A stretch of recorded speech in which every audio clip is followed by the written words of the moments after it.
guys, we might get underway. I'm Russell, I'm from the Environment Department that's hosting the conference at the moment. And today we're going to hear from Cliff Marlessy, who's talking about Indonesia's locally managed marine area network. Mr. Marlessy has over 30 years of experience in Indonesia and Southeast Asia in the design and implementation of capacity building programs, natural resource management programs, management and administration, and his skills include planning, budgeting and monitoring and evaluation. He's worked extensively with village conservation groups, communities, the non-government organisation community and the applied research community. Welcome, Cliff, and thanks for coming.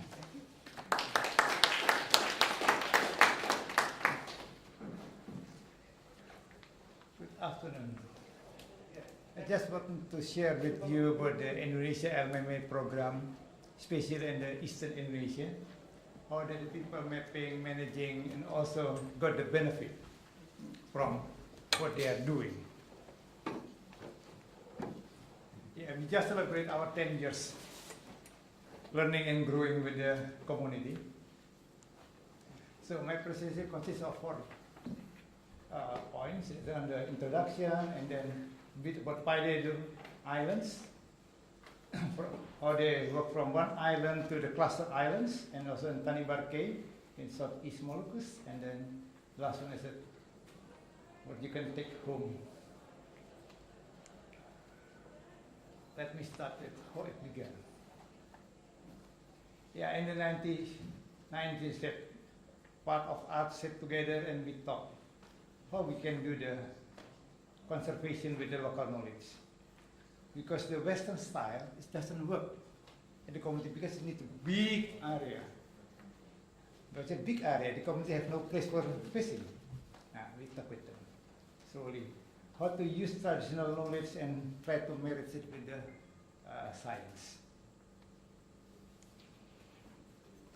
So the initial idea is that how that the coastal community can manage their own natural resources. That's the important thing, especially in Indonesia, because ours is owned by the country, they say. But in Eastern Indonesia, it's easier. We try to talk about them, but also how make it accountability. Now, they can manage, but it's not accountable. Government can say, you are worse. That we try to work together with the community. And yeah, LMMA is just an area. Some people say there's a fishing ground, there's a tambu area. Tambu area is inside the LMMA. Some people have the tambu area here, there's the restriction for fishing here, but the entire area is called the LMMA, locally managed marine area, or traditional fishing ground, whatever it's called. This is the same. LMMA work in 7 countries.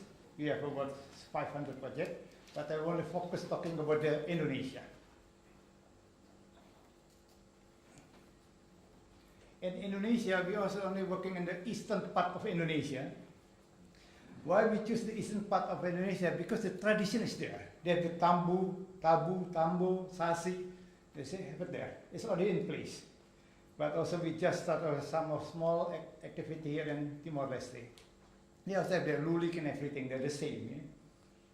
Yeah? It's easier to work with the black and curly hair people, Eastern Indonesian Pacific people.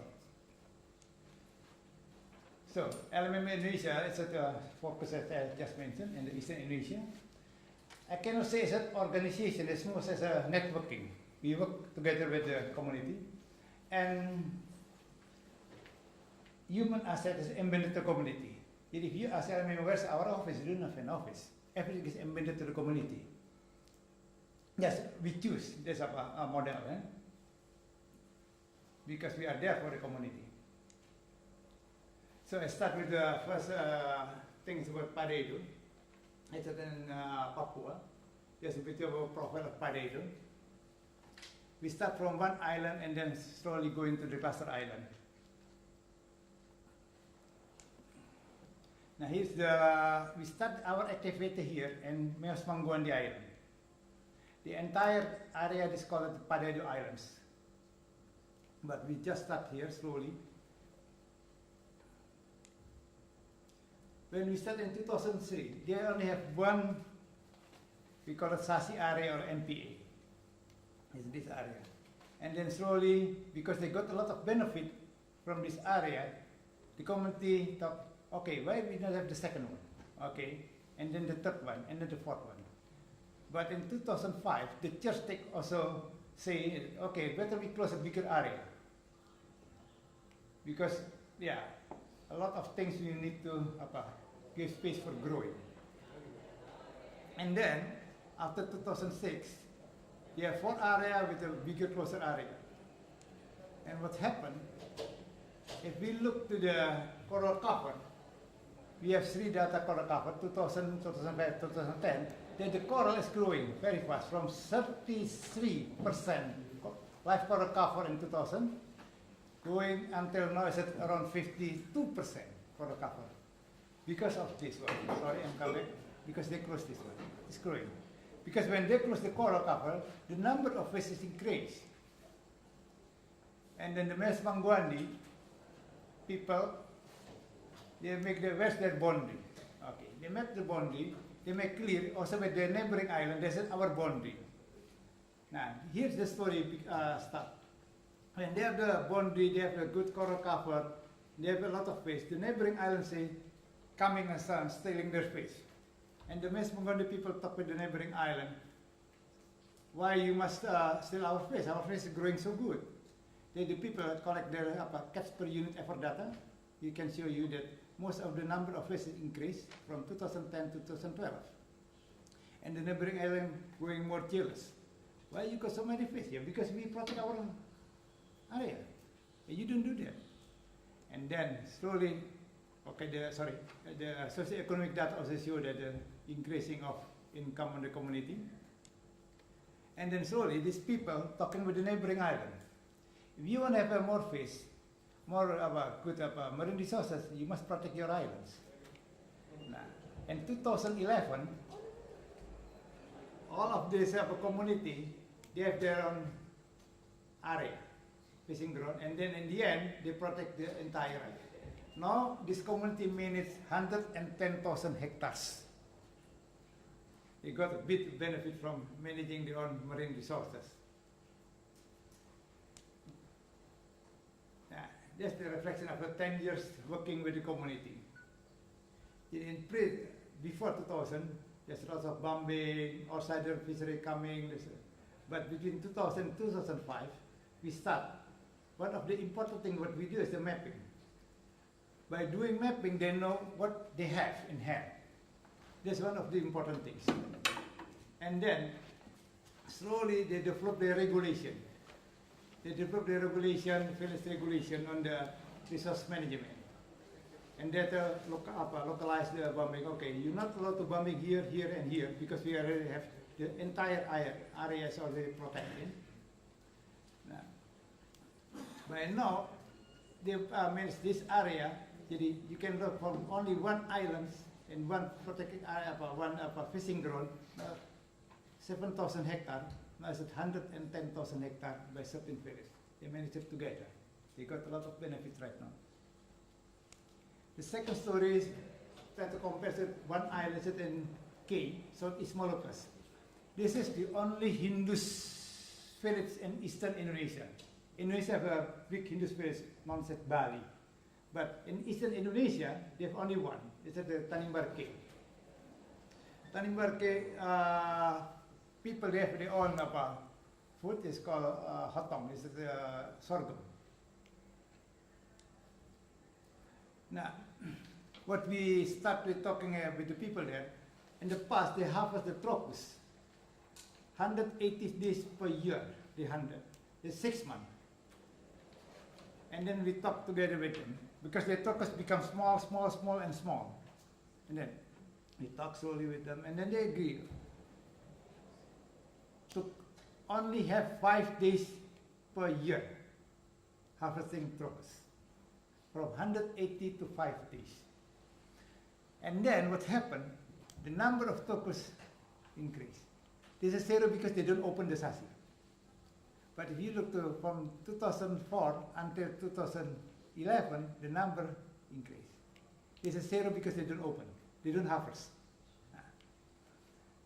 This also showing that benefit by only the efforts only they turn the harvest time and the number of truckers getting big because the truckers itself become bigger and the weight getting heavy and the money getting also heavy based on that. And the other side, now that's the truckers right now. It's at about 15 to 16 centimeters big. 3 truckers, 2 kilo. This means they got about 11 US, 110,000, 11 US for 3 truckers. And the other side, because of they decrease the number of our truckers, they have a lot of time. And then we start slowly with the seaweed. Seaweed, after 2006, we start with seaweed. Now the main income of them is from the seaweed. We slowly move from truckers collecting to seaweed cultivation. And also another side, they have one island. They focus only for the copra, for coconut. Now, what good things of these people, since 1950, the elders also divide. Each people have their own coconut garden. Yeah? You cannot expand because that's the only coconut area that they have. And the other things, yeah, here we can look from 2000 to 2010 that in 2000 they depend to the marine resources. Their income depend from collecting, but now slowly it's coming from the seaweed, from the cultivation. Now, the next story is that these people, this Tanimbar Island, they have a 40,000 hectare marine territory. Their focus is only on the seaweed here. They don't go for fishing, but they're very rich on marine resources. What they do slowly is that they try to contract their, sorry, I just jumped. They develop the marine territory. They have a license for other outside people for fishing. There's another income coming also to the village because they only focus from copra and from the seaweed. But big marine territory, they don't go fishing. If they don't go fishing, the other people will be coming to sell your fish. What they do, they make a license. Okay, they give a license for 6 months for the flying fish eggs. Flying fish eggs for 6 months, and then another 6 months they give another license for the economic fish. They got a lot of money from only managing their locally managed marine area. Yes, the Tanimbar people. And then from there they develop their own the village government, they develop schools and health center and everything from the money they collect from the licensing the fishing rod. And LMMA is also one of the Equator Prize winner in 2008. Because of this, we got the prize from the Equator. And there's the take-home message I want to share with you. That, yeah, at present the LMMA is working, but it's only work under certain conditions. Not in every place we can replicate it. Yeah? The main thing is that LMMA work on the local government accepted. If not, this will be a big problem. Because if the village government doesn't accept like that, you will be a conflict inside the village. Yeah? And then the other is important, the LMMA work sites where the community is still practicing their knowledge. A lot of community, they say, okay, we have our marine tourism, we have this, but we don't practice. Now, if you don't practice, under the Indonesian law, it's under the country. It's not under the community management. The country will take it over. Now, what we do, we try to map all the community marine fishing ground, that the community can show, okay, this is ours. And the government accepted. But without that, it's go to the government. It's under the state law. And also the one of the local people direct benefit. They must do the monitoring. You talk with the people. If you don't do your monitoring, you don't know your benefit from the MPA or not. If you don't benefit from the MPA, close it. Why you have an MPA if you give no benefit for you? If it can give a you benefit, do it. If not, close it. Because a lot of MPA, they make an MPA, the people got nothing from the MPA. Why we must have an MPA? We got nothing. Because it's not for just for the animals, yeah? So for the people, that the people can get the benefit. Yeah? And then the other important that capacity building is a must. That the people can manage by their own. We are not there forever. Once time, we will leave, and the people will be continue with it. They continue their LMA, they continue the monitoring, and they can show the government, we do better than you. I'm sorry to say that, but in Indonesia it's a bit important to say that. No, the government will take it. We can do better than you. It's one of the important things to say in Indonesia, because sometimes the government says they can do better. In fact, not. There's one of the take-home message that I want to share with you. Now, the important thing, this is number 5, community practicing the knowledge. If the community doesn't practicing, that's all. Nothing we can do. I think that's all my presentation, very short. The announcement for our support is from Packet Foundation and MacArthur, and also we got some support from the Equator Initiative. But most of the support is coming from the community. Community support because they say we can do that without money. In the past, our father, our elders do that without money. Why we must do it without money? We can do it without money. That's the important thing. They can do it without need too much money. That's why it's our marine territory. We manage it by ourselves. Thank you.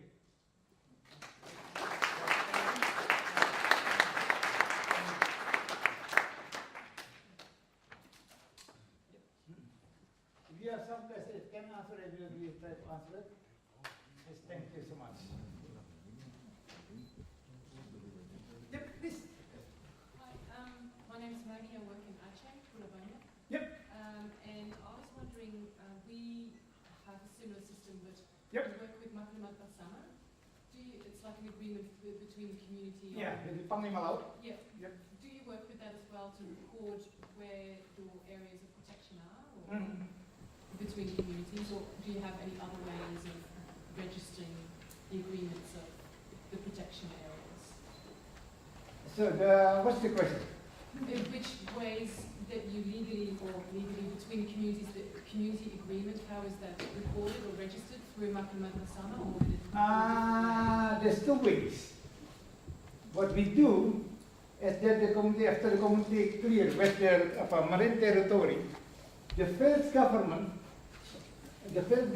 can develop their register their area to the government. Okay, this is our territory. Sorry, how to do that? The first government can register to the government. This is the community territory. Community agree to manage this area. That's very easy. The thing is sometimes a lot of the people of the first government doesn't know how to register. They just go to the government and register their area. Okay, this is my area. Sorry, I just go very fast.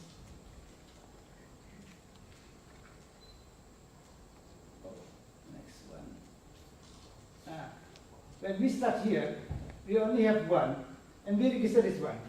We can show to the neighboring island, to the neighboring forest, to the government that they are success because they have the data. Now, the important should be the data. Okay, what kind of data is important? One of the important data is they got more fish. And the community collect their data. Very easy to for a catch per unit, just data, all the fish coming. And we only do 4 times per year and 14 days. The community can do it. We don't need a scientist. Sometimes scientists must come in, we have no money to pay them. But the community, we can train the community to do that. Now, if you have benefit, easy to talk to the government, that the community can do it better. This is an Indonesia case. Okay? And also, President Aceh 2 years ago, I shared with some people in Aceh that how to do that. Because Papua is very important before it's going to all over the country. I'm Taki Farwar from Iran. I had an opportunity to visit some of the LMMAs in Fiji. Oh, great. And There's a lot was of Fiji. highly impressed by the parallel, very counterintuitively, the parallel between the systems of protection of sea country, I guess we'd call it in this country, right? The marine territories of each, let's say, group, each clan, and the way we deal with arid lands and deserts and such things in our nomadic tribal territories in Iran and other countries which have nomadism. And thought it was a fantastic way of protecting the sea and coastal areas both. But I had a feeling that the new regime or government in Fiji was trying to go away from LMNAs and impose other things in its place. Do you find that there's any scope for federations of LMNAs among in the whole Indo-Pacific region being able to be supportive of indigenous or local attempts at conservation of marine and coastal environments, or is each thing going its own way without necessarily the power of union or federation? Yeah, that's a difficult question to answer. The thing is that Fiji have their own system, yeah, it's under a regime, yeah. But the thing is that the community owned, yeah, is very, very strong. In Indonesia also, in the beginning it's not easy to talk to the government. There's a community owned area, but slowly the government can accept that, yeah. And we must talk, as far as the community is solid, I think that will be easy to do it. But the community is not solid to deal with the government, no, that's very problem, yeah. Even as the community depends on the government money, oh God, that's the problem. I don't give you money if you don't, if you do that. No. That's why we try to let community depend independent on their economy. If you are independent economic, easy to deal with the politics. If you're not independent economic, not easy to deal with the politics. That's why we try to, they have a lot of sources, they have a lot of money to deal with the government. If the government doesn't know, no problem, we have enough money. Yep. Government enforcement areas of support, or how do you enforce the illegal fishing activities that might encroach on that area? Sorry? How would you enforce legal fishing activities that might come into that area? Do you have government enforcement support, or is it left alone to you guys on the islands?